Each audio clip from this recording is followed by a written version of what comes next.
Well, hello there. Go ahead and put on your economic historian hats today because we are going to unravel a grand, centuries old mystery that absolutely baffled the early economists. For a long, long time, the brightest minds trying to figure out how markets worked kept slamming into this massive logical wall when trying to define one simple word: value.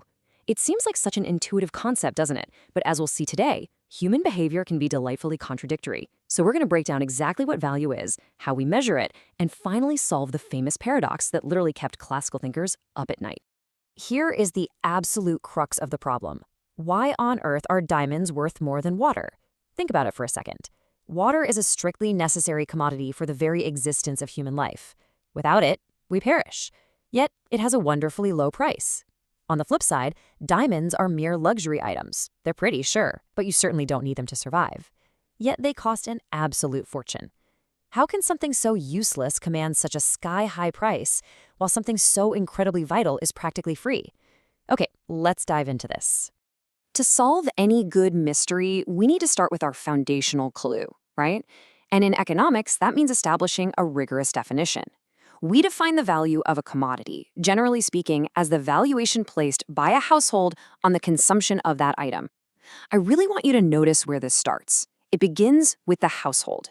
You see, value isn't just some intrinsic, magical property floating inside an object.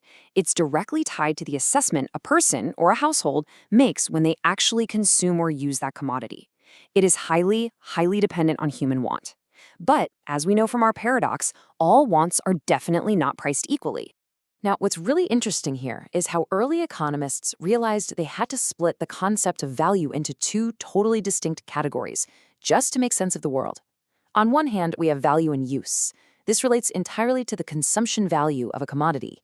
It's the direct physical utility you get from using a particular item. Water has massive value in use because, well, it slakes your thirst and keeps you alive. But on the other hand, we have value in exchange. This is the market value. It represents the rate at which a particular good or service can be traded for other goods and services. Think about purchasing gold in exchange for money. Value in use is all about survival and practical utility, while value in exchange is all about market power and trade. Let's zoom in a bit more on value in exchange because this is where market prices actually live. Economists further divide exchange value into two specific metrics. First up is real value. This measures a commodity's purchasing power expressed strictly in terms of other commodities. If you have 1 meter of cloth and you can trade it directly for 5 kilograms of rice, that ratio is its real exchange value. But actually scratch that. We don't live in a barter economy, do we? Instead, we rely on nominal value. This is an item's value measured strictly in monetary units. So instead of trading that 1 meter of cloth for a big bag of rice, its nominal value is simply its absolute price tag, say 200 rupees. Both are perfectly valid ways to measure exchange value. We're just using different yardsticks. So let's bring all these clues together and finally solve our historical mystery. And this brilliantly illustrates the exact resolution to the diamond-water paradox. Notice how water, despite its highly vital value in use, has a very low value in exchange. Why? Because it's available in plentiful amounts. Nature just provides it abundantly. Scarcity is low, so the market price stays low. Conversely, look at diamonds. They have a very low value in use. I mean, you can't eat them, you can't drink them, but they have an enormous value in exchange. The reason? They are relatively scarce. The sheer difficulty of finding and acquiring them limits their supply drastically. The early economists finally realized that market price, value in exchange, is driven not by how necessary an item is for survival, but by its relative scarcity. Which brings us to a rather profound question to wrap up our explainer today. We've seen how classical economics untangled the paradox of water and diamonds by separating practical utility from market scarcity.